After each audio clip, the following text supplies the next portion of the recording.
मित्रों, इस इकाई को लिखने वाली भी एक महिला ही है। तो आओ इस इकाई की लेखिका का परिचय प्राप्त करें। लेखिका का परिचय। नाम डॉक्टर कोकिला पारेख। जन्मस्थल उवारसद, जिला गांधीनगर, गुजरात। जन्म सन 1954। अभ्यास एमए, एमफिल, पीएचडी। लेखन कार्य गुजराती और हिंदी दोनों भाषाओं में साहित्य सर्जन किया है। महिला जागृति और हिंदी प्रचार प्रसार में उनका योगदान रहा है। अभी गुजरात विद्यापीठ अहमदाबाद में रीडर के पद पर कार्यरत है। 20 सितंबर 2007 को अहमदाबाद हवाई अड्डे पर अमेरिका से एक हवाई जहाज आ पहुंचा। तब अटलांटिसियान पृथ्वी पर पहुंचने जैसी उत्तेजना हुई थी। उसमें था गुजरात का गौरव, भारत की शान और पूरे विश्व की बेटी सुनीता विलियम्स। महिलाएं किसी भी क्षेत्र में पीछे नहीं है। वह उच्च से उच्च पद पर आसीन तो है ही, परंपराओं की बेड़ी को तोड़कर अपने अस्तित्व को साकार रूप देने की क्षमता आज की नारी में है। युवा पीढ़ी की गौरवशाली परंपरा में अंतरिक्ष पर अपना अस्तित्व स्थापित कर चुकी भारतीय महिला कल्पना चावला के बाद सुनीता विलियम्स का नाम जुड़ा है। सुनीता ने भारत की प्रतिष्ठा को गौरवान्वित किया और सफल होकर वापस आई। हमारे देश के हरियाणा प्रांत के करनाल शहर की कल्पना चावला को प्रथम महिला अंतरिक्ष यात्री होने का सम्मान मिला था। हमारे राकेश शर्मा भी भारतीय अंतरिक्ष यात्री हैं। दुख की बात यह हुई कि कल्पना चावला हौसले की बुलंदी को छूकर हमारी कल्पना बन गई। कल्पना के स्वप्न को और खुद के दीवा स्वप्न को लक्ष्य बनाकर सुनीता विलियम्स आज इस मुकाम तक पहुंची है। सुनीता का भारतीय होना हमारे लिए गर्व की बात है। उनके नाम के पीछे विलियम्स लगता है तो फिर भारतीय या गुजराती कैसे? यह हमारे मन में प्रश्न उठता है। सुनीता भारतीय नागरिक नहीं है, परंतु उनका मूल गुजरात से जुड़ा है। उनके पिता दीपक भाई पंड्या का जन्म गुजरात के महसाना जिले के झूलासन गांव में हुआ था। उन्होंने आधी जिंदगी गुजरात में बिताई। अहमदाबाद में माध्यमिक शिक्षा, उच्च शिक्षा प्राप्त की। डॉक्टरी सेवा देकर 1960 में सदा के लिए अमेरिका गए। वे मैसाचुसेट्स के कार्लमाउथ में प्रसिद्ध न्यूरोसर्जन थे। उन्होंने उर्स बाइन बॉनी नामक युगोस्लावियन युवती से शादी की। पिता दीपक पंड्या और माता उर्स बाइन के जय, दीना और सुनीता तीनों संतान में सुनीता सबसे छोटी है। सुनीता का जन्म 19 दिसंबर 1965 ईस्वी को ओहियो, अमेरिका में हुआ था। मुक्त वातावरण में पली सुनीता में साहसिक वृत्तियां उभर सकी। सुनीता बचपन से ही दौड़, स्विमिंग, घुड़दौड़, बाइकिंग, स्नोबोर्डिंग, धनुर्विद्या जैसे साहस भरे खेलों में भाग लेती थी। वह मेहनती थी, शिक्षकों की चहेती थी। घरवाले उसे प्यार से सुनी कहते थे। 6 साल की सुनी ने अमेरिकी यात्री नील आर्मस्ट्रॉन्ग को चांद की धरती पर उतरते देखा था। तब से मन में निश्चय कर लिया था कि मुझे कुछ ऐसा कर दिखाना है। बचपन का संकल्प उसने साकार किया।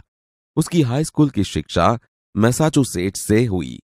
यूनाइटेड स्टेट्स नेवल अकादमी मैरीलैंड से भौतिक विज्ञान में स्नातक किया। Engineering management Florida institute of technology 1995 में बाद में अनुस्नातक किया। इसके पहले 1987 में नेवल अकादमी के व्यावसायिक अनुभव के लिए जुड़ी, जहां साहस और श्रम की प्रवृत्तियों का महत्व था। इसके बाद नेवी में एविएशन ट्रेनिंग, अमेरिका में कमीशन अधिकारी बेसिक डिवाइन ऑफिसर का पद मिला। हेलीकॉप्टर प्रशिक्षण प्राप्त किया। परीक्षण के बाद ऑफिसर इंचार्ज बन गई। सुनीता को United States naval test pilot course के लिए चयनित किया गया। पायलट बनने की सिद्धि को प्रथम कदम माना। अंतरिक्ष पर जाने की तीव्र इच्छा थी, इसीलिए हिम्मत नहीं हारी और नासा जाने में सफल हुई। तब से आज तक सुनीता नासा में कार्यरत है। 1998 में अंतरिक्ष यात्री कार्यक्रम में द्वितीय प्रयास में चयन हुआ। दुनिया में हजारों वैज्ञानिक और पायलट हैं, पर अंतरिक्ष यात्री केवल 100 है। सुनीता ने खास मित्र और सहाध्यायी माइकल विलियम्स से शादी की और सुनीता पंड्या से सुनीता विलियम्स बनी। माइकल विलियम्स ने सुनीता की सिद्धि में साथ दिया। सुनीता को अंतरिक्ष परी बनाने में कल्पना चावला ने ही प्रेरणा स्रोत का काम किया है। पिछले 8 वर्षों में अंतरिक्ष यात्रा पर जाने वाली भारतीय मूल की दूसरी महिला की सकुशल वापसी से लोगों ने राहत की सांस ली। अपनी वापसी के समय उन्होंने कहा था, नासा के अभियान में कल्पना के साथ काम करना बेहद सुखद अनुभव था। हम दोनों की रुचि काफी अलग थी, लेकिन भारतीय होना हमें एक सूत्र में पिरोता था। हम दोनों को भारतीय संगीत से बेहद लगाव था। कल्पना से मुझे काफी कुछ सीखने को मिला। जून 1998 में सुनीता को नासा के लिए चयनित किया गया। अगस्त 1998 में उन्होंने नासा में प्रशिक्षण प्रारंभ कर दिया। कड़े प्रशिक्षण के बाद सुनीता खुद अंतरिक्ष यात्रा के लिए तैयार हो गई। सुनीता बताती है, अंतरिक्ष स्पेस स्टेशन में जिंदगी आसान नहीं है। खाने से लेकर नहाने तक यहाँ सब कुछ कठिन है। लौटने में मुश्किल होती है। आरंभ में चलने फिरने में दिक्कत होती है। हड्डियां कमजोर हो जाती है। दिमाग तैयार होने में समय लगता है। सुनीता ने खुद को अंतरिक्ष प्रशिक्षण लेकर तैयार किया। वैज्ञानिक तकनीकी भरे व्याख्यान, रूस में रहकर अंतरिक्ष कार्यक्रम तथा उनके यान आदि के बारे में जानकारी प्राप्त की। उनके गोताखोरी में अनुभव होने वाले भारहीनता से स्पेस वॉक प्रशिक्षण में सहायता प्रदान की। अंतरिक्ष यात्रा के संदर्भ में बहुत सी वैज्ञानिक जानकारियां और मुश्किलों के बारे में जाना। वे अंतरिक्ष के संभवित खतरों से खेलने के लिए पूर्णतः तैयार हो चुकी थी। सुनीता पूरी तैयारी के लिए 9 दिन पानी के अंदर भी रही। प्रशिक्षण खत्म होने में करीब 8 साल लगे। डिस्कवरी अभियान फ्लोरिडा से कैनेडी स्पेस सेंटर से फ्लाइट इंजीनियर के तौर पर डिस्कवरी मिशन में शामिल होने के बाद 10 दिसंबर 2007 अटलांटिस अंतरिक्ष यान से सुनीता स्पेस स्टेशन पहुंची। 17 दिसंबर को अंतरिक्ष में चहलकदमी की। पृथ्वी से 360 किलोमीटर की दूरी पर कक्षा में स्थित अंतर्राष्ट्रीय अंतरिक्ष स्टेशन की गति प्रति घंटे 27,744 किलोमीटर थी। यह अड्डा प्रतिदिन पृथ्वी के 15.7 चक्कर काटता था, अर्थात सुनीता ने पृथ्वी के 2,967 चक्कर अपने अंतरिक्ष प्रवास में लगाए। इस अभियान में सुनीता ने 29 घंटे 17 मिनट तक स्पेस वॉक करके अंतरिक्ष में रिकॉर्ड बनाया। इससे पहले अप्रैल माह में 4 घंटे 24 मिनट में मैराथन जीतने वाली पहली अंतरिक्ष यात्री बन चुकी है।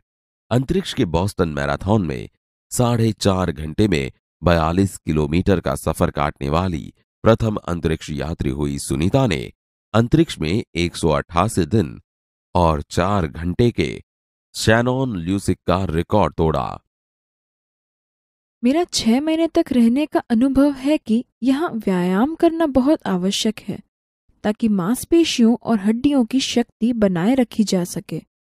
शरीर को लचीला बनाए रखा जाए, जैसा कि साइकिल चलाना, दौड़ना, हवा में तैरना आदि।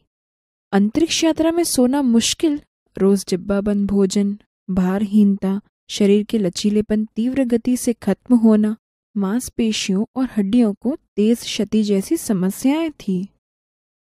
सुनीता ने अंतर्राष्ट्रीय अंतरिक्ष केंद्र में 6 महीने के प्रवास के दौरान कई महत्वपूर्ण कार्य किए, जैसे human life science, physical science, पृथ्वी का निरीक्षण, शिक्षा और टेक्नोलॉजी, डेमोन्स्ट्रेशन जैसे विषयों पर काम किया।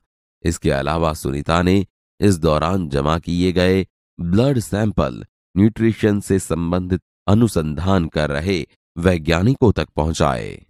यहाँ पर सबसे बड़ी बात मुझे यह लगती है कि हमारी पृथ्वी कितनी शानदार है। दुनिया को अलग नजरिए से देखने का मौका और यह अंतर्दृष्टि मिलती है कि अपने ग्रह को कैसे आने वाली पीढ़ियों के लिए बचाएं। अंतरिक्ष मिलजुल कर काम करने की बढ़िया जगह है और यहाँ आकर ऐसा लगता है कि हम पृथ्वी पर क्यों विवादों में उलझे रहते हैं। नई दिल्ली के अमेरिकी सेंटर में अंतरिक्ष यान जब भारत पर से गुजरा तब वीडियो कॉन्फ्रेंसिंग के दौरान सवालों के जवाब देती सुनीता ने कहा, यहाँ से विश्व सीमाओं में बटा नजर नहीं आता।